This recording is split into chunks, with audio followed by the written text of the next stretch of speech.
Bill Hybels dice que religión se deletrea hacer. Al final del día, todo se trata de si hiciste suficientes cosas buenas para ganarte el favor de Dios, para alcanzar la gracia de Dios. Según creen, tenés que hacer esto y hacer lo otro, y esforzarte y sacrificarte y planificar tus actos y hacer toda clase de promesa. Sin embargo, el cristianismo, por otra parte, se deletrea hecho. La Biblia dice que lo que Cristo hizo en la cruz es suficiente. Me encantó ese libro, si lo podés encontrar es fabuloso, porque exalta la persona de Cristo en nuestra redención. Ahora, yo recuerdo cuando compartiendo mi fe con otros, de que por lo general había un común denominador. Las personas tenían una desconfianza en el mensaje que les estaba dando. Y el argumento, algunos con unas palabras, otros con otros, es muy fácil. Si Cristo hizo todo, yo solamente tengo que aceptarle, es muy fácil. Tiene que haber una trampa, tiene que haber un engaño.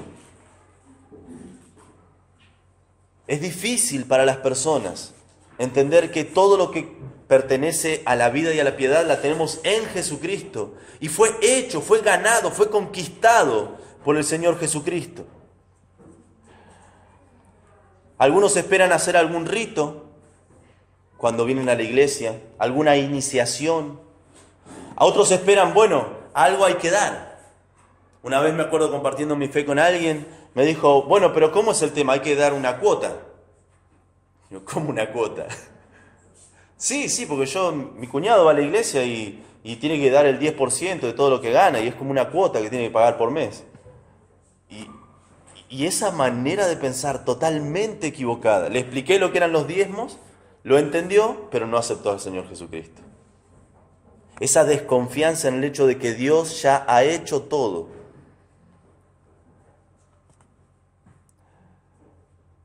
Tal vez digas, bueno, es que suena muy sencillo. Tal vez tengas amigos o parientes que digan, suena muy sencillo, pero la verdad es que no lo es. Ser cristiano es algo tremendamente costoso para el Señor Jesucristo. El hecho de tener seguridad eterna es gratuito, pero nunca fue barato. Le costó al Señor Jesucristo su vida completa. Ahora, hay otras que piensan, es un engaño, porque me piden que para entrar no tengo que hacer nada, pero una vez adentro ya te piden que cambies las cosas de tu vida.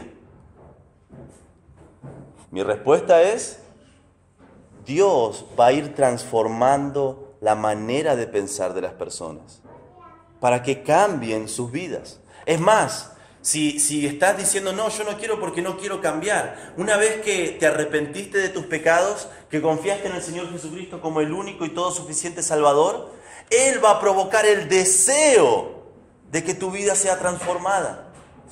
Él no te transforma a regañadientes. Él produce tanto el querer como el hacer por su buena voluntad.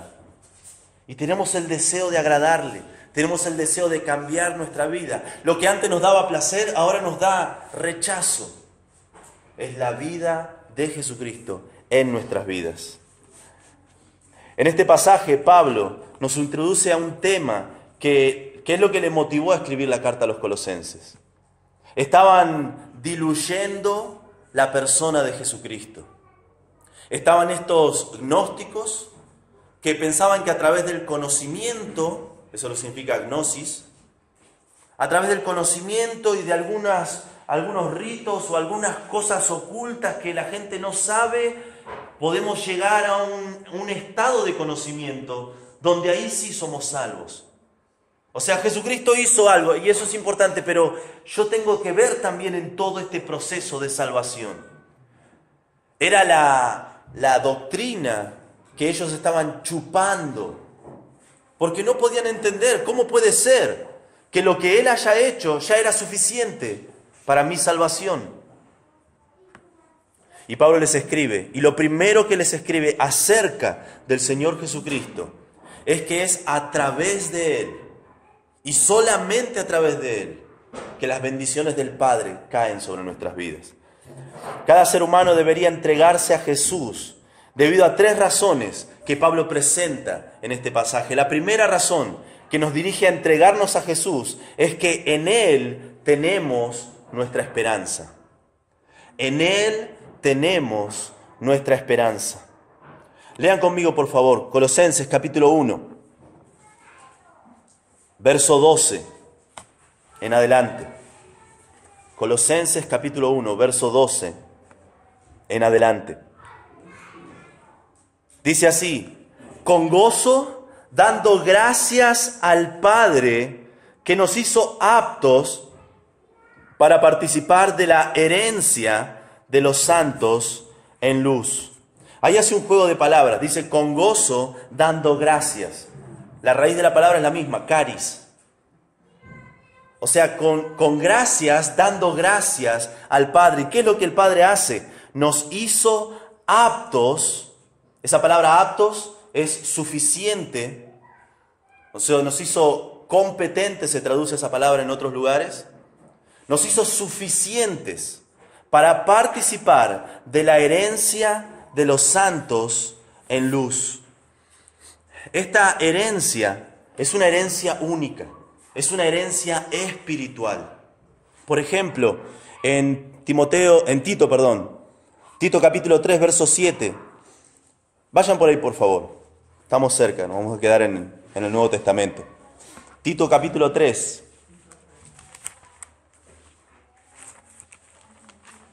Tito capítulo 3. Tito capítulo 3.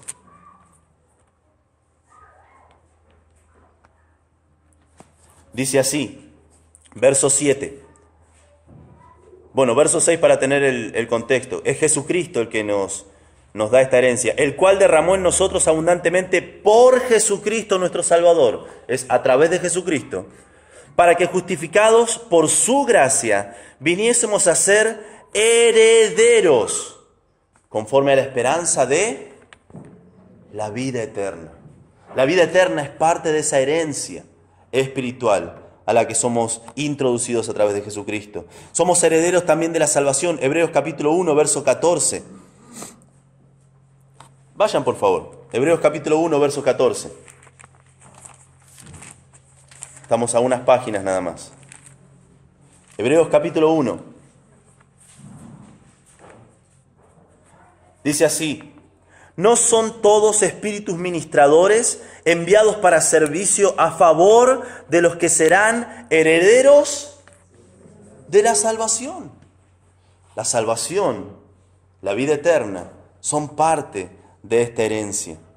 Somos herederos de la gloria, Romanos capítulo 8, todo el capítulo, específicamente el verso 17, nos dice: y si hijos, también herederos, herederos de Dios y coherederos con Cristo, si es que padecemos juntamente con Él, para que juntamente con Él seamos glorificados.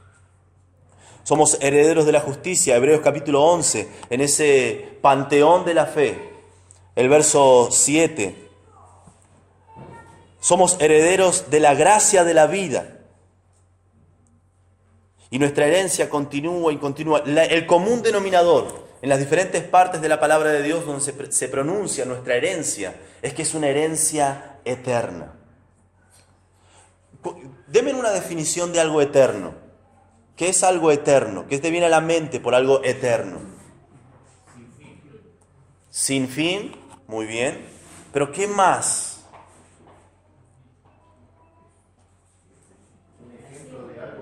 O sea, algo eterno es algo que, como bien dijo, no tiene fin. Pero ¿qué otra cosa tampoco tiene?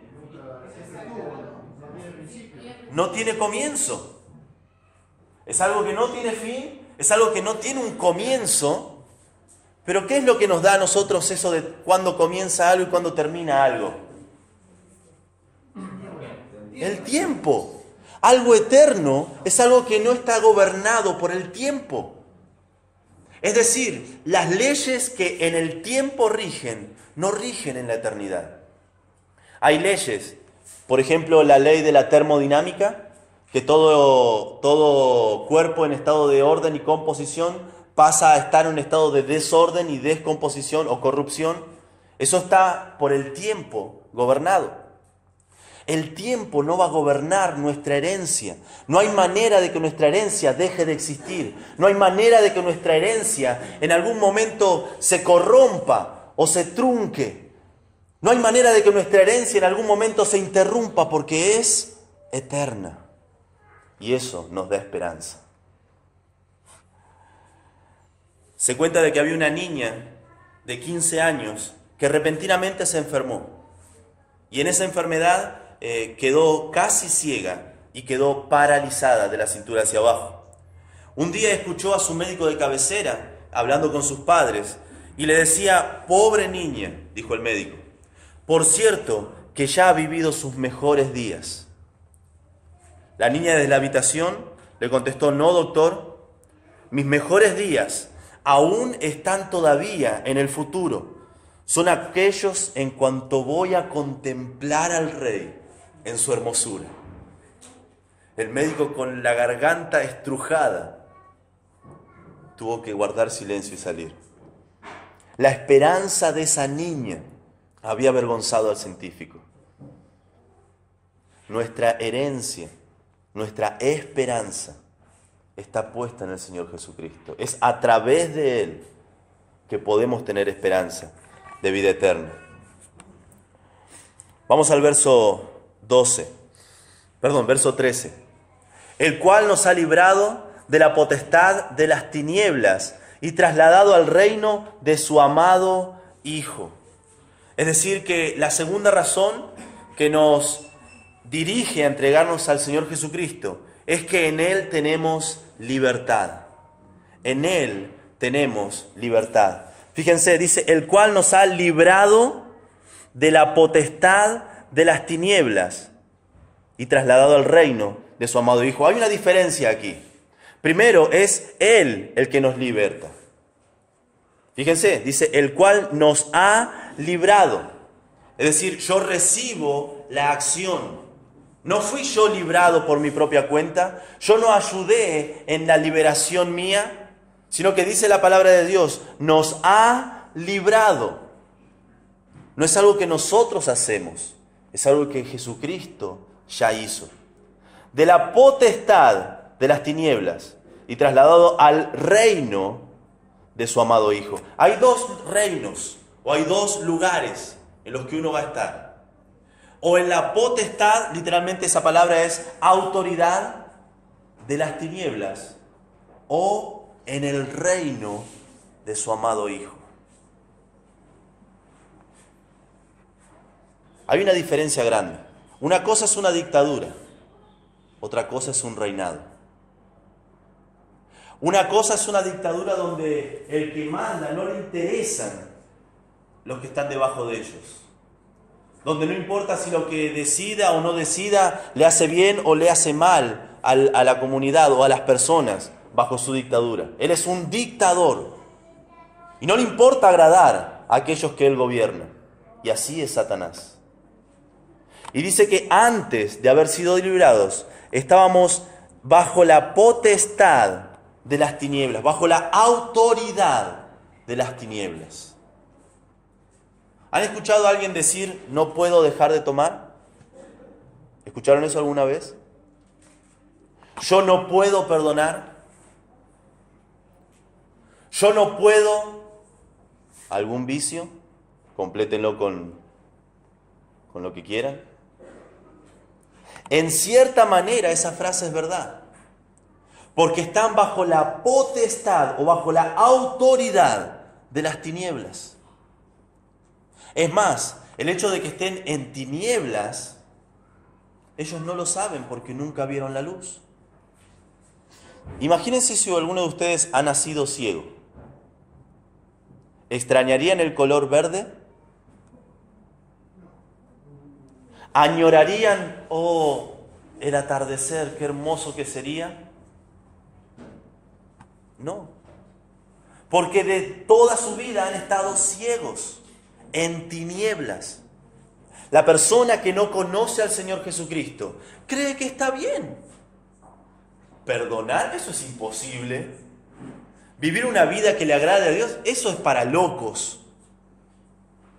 El domingo levantarme temprano y venir a un lugar con personas que a veces no conozco, eso es raro, eso no me gusta, eso me pone incómodo. Viven en tinieblas y no saben que están en tinieblas, porque ya nacieron así. Pero de esa dictadura de ceguera espiritual, cuando somos librados, la libertad no es algo que nosotros ganamos, es algo que Él ganó por nosotros.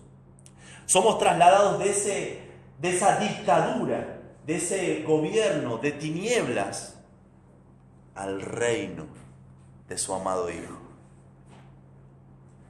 ¿Saben la diferencia de un rey a un dictador? Que el rey ama a su pueblo. El rey se preocupa por su pueblo. El rey busca el bienestar de su pueblo.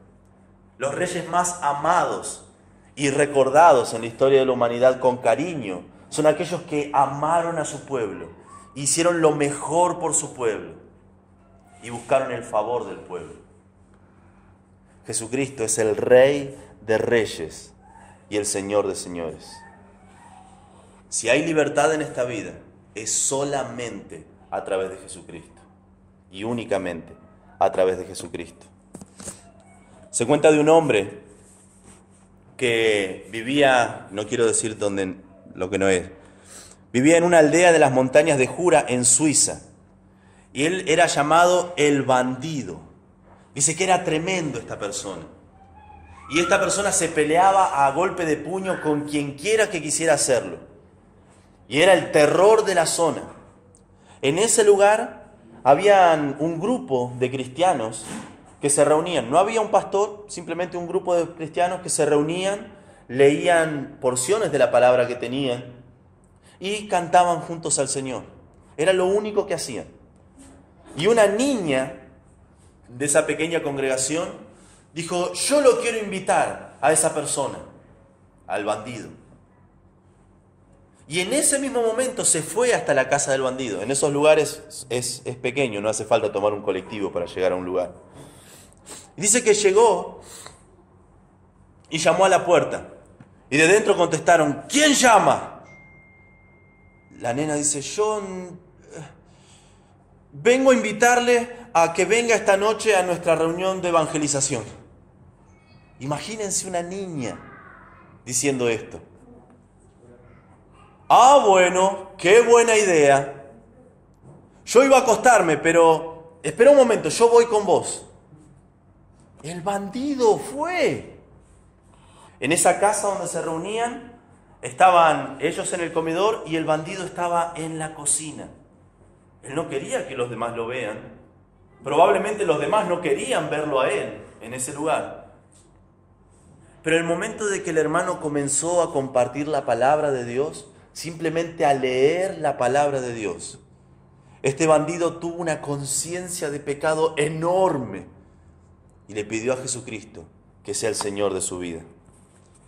El que cuenta esta historia dice que tuvo una entrevista con esta persona 3 años antes de que él muriera. Le dijo: ¿qué edad tiene usted? El terror, el bandido, le dijo: 3 años tengo. ¿Cómo 3 años? Sí, 3 años, porque los años que han precedido a mi conversión no valen la pena ser tenidos en cuenta. Mi vida empezó el día en que Dios me hizo pasar de la esclavitud de Satanás a la libertad de los hijos de Dios. Testimonios como ese abundan en el pueblo de Dios. Personas que han sido transformadas de la esclavitud del pecado para ahora ser gobernadas por el Rey de Reyes y Señor de señores. En Jesucristo tenemos libertad.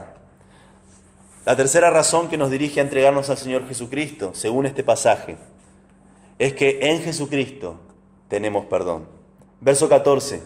En quien tenemos redención por su sangre, el perdón.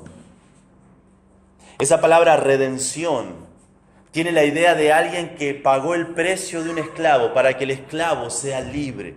Ese esclavo fue redimido. Y esa es la idea de lo que Dios ha hecho con nosotros. Estábamos bajo la autoridad del pecado, estábamos en tinieblas, estábamos bajo la dictadura de nuestros propios deseos perversos, y Él obró redención. Él pagó por nuestra libertad para que ahora seamos ciudadanos del reino del Señor Jesucristo. ¿Y cuán alto ha sido ese precio? ¿Cuánto costó mi redención? Porque el precio de un esclavo no era algo económico. Se contaba de que muchos esclavos en esa época, por lo poco que recibían, porque recibían un cierto salario muy reducido, ellos lo ahorraban durante toda su vida para comprar su libertad, pero nunca les alcanzaba. Entonces los padres ahorraban para poder redimir a uno solo de sus hijos. Era un precio grande. Era un precio que nosotros no podríamos juntar en toda nuestra vida. ¿Saben cuál era ese precio? La sangre preciosa del Señor Jesucristo. Un cordero sin mancha, preparado desde antes de la fundación del mundo, para que muera en nuestro lugar. En esas 3 horas de agonía, en esa cruz, Él pagó la eternidad que cada uno de nosotros merecía en el infierno. Y Él pudo hacerlo porque Él fue perfecto.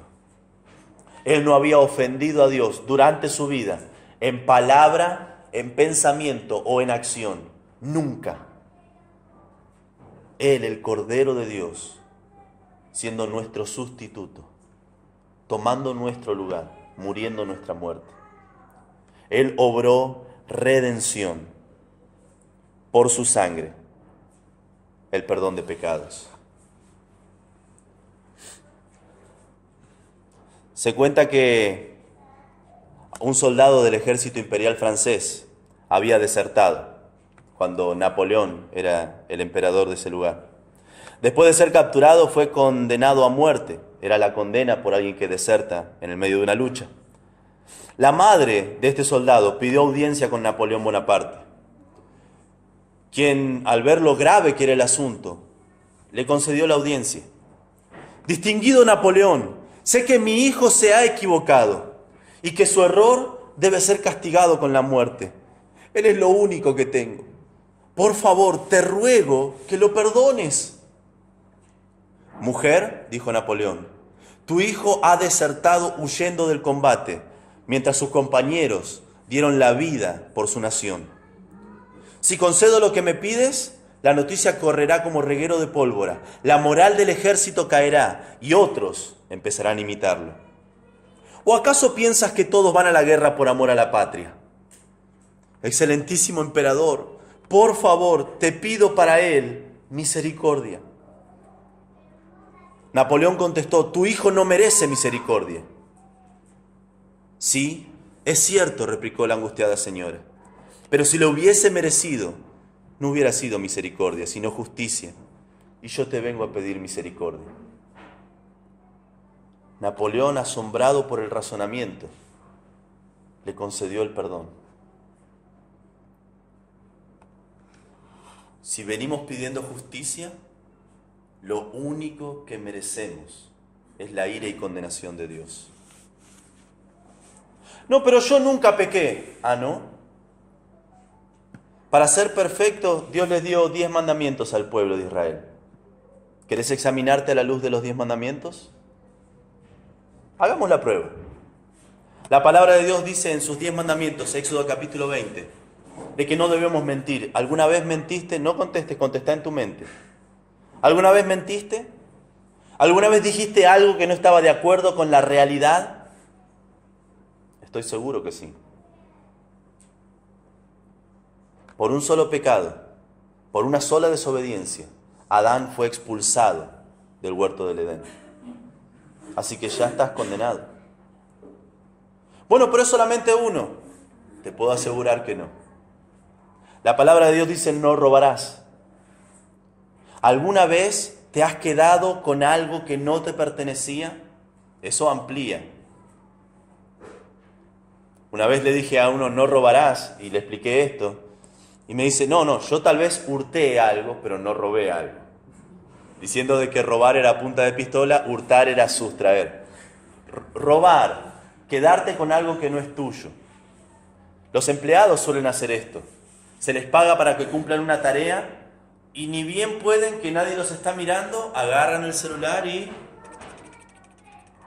están robando a su empleador. Cuando yo era empleado en Ezeiza, era común y me miraban raro porque yo no robaba aluminio. El fuselaje de los aviones está hecho de aluminio, los recortes, la gente se los llevaba escondido. Yo le decía, pero no te duele porque te pinchan. Y salían así caminando como si fuesen Robocop.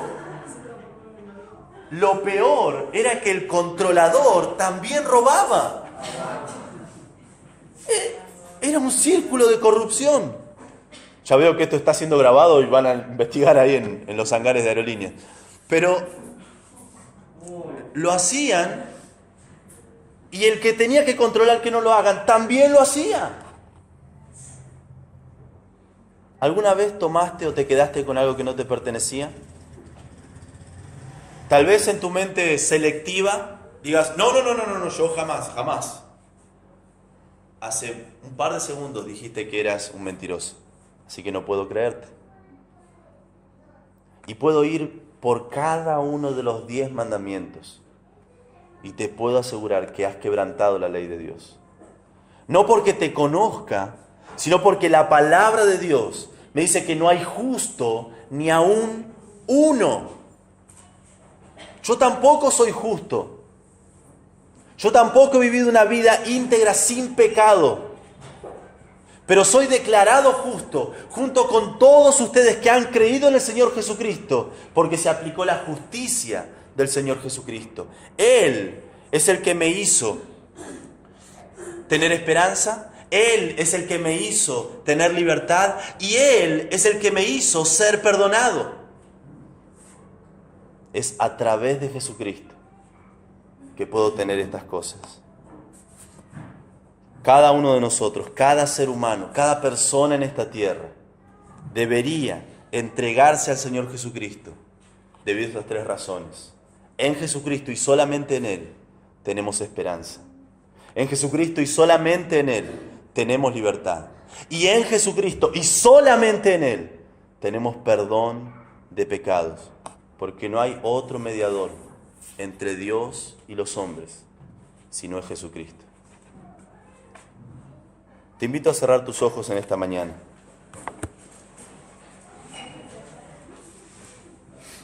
Y que puedas preguntarte con sinceridad delante de Dios, ¿cuál es tu esperanza?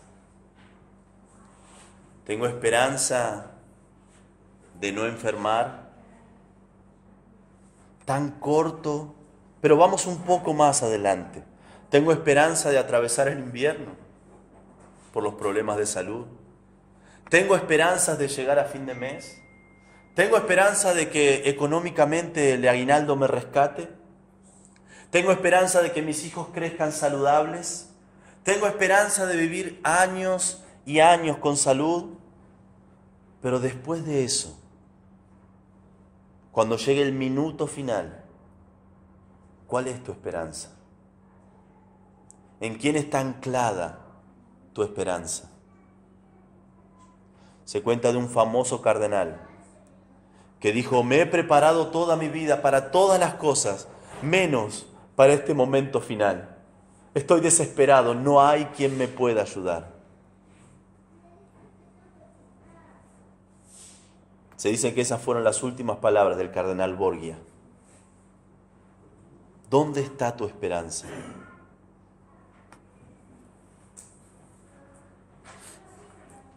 Si aún estás preso del pecado, preso de tus vicios, ¿en quién confías para tu libertad? Si aún la culpa te persigue hasta el último rincón de tu hogar, ¿En quién confías para el perdón de tus pecados? Para todas esas preguntas hay una sola y única respuesta, y es el Señor Jesucristo. Toda respuesta que busques en otro lugar que no sea en Jesucristo no es una verdadera respuesta.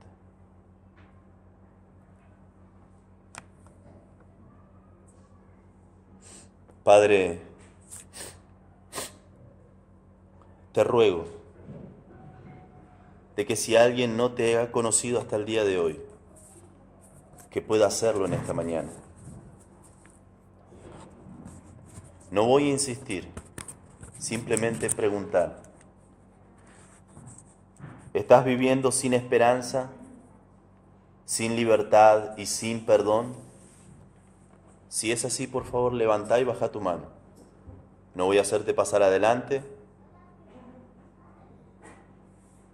Simplemente quiero saber cómo está tu corazón. Si hasta el día de hoy no sabes de dónde poder sacar esperanza, no sabes cómo ser libre de esos vicios que te encadenan, no sabes cómo tener perdón por tus pecados, simplemente levantá y baja tu mano. Y si ya a través de Jesucristo recibiste esta herencia, esta esperanza, recibiste esta libertad, recibiste el perdón de pecados, gracias a Dios por eso.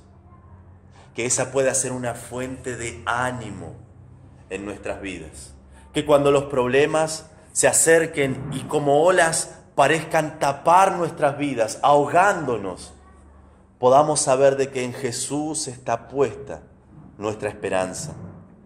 Y puestos los ojos en Él, podemos continuar, podemos avanzar, puestos los ojos en Jesús.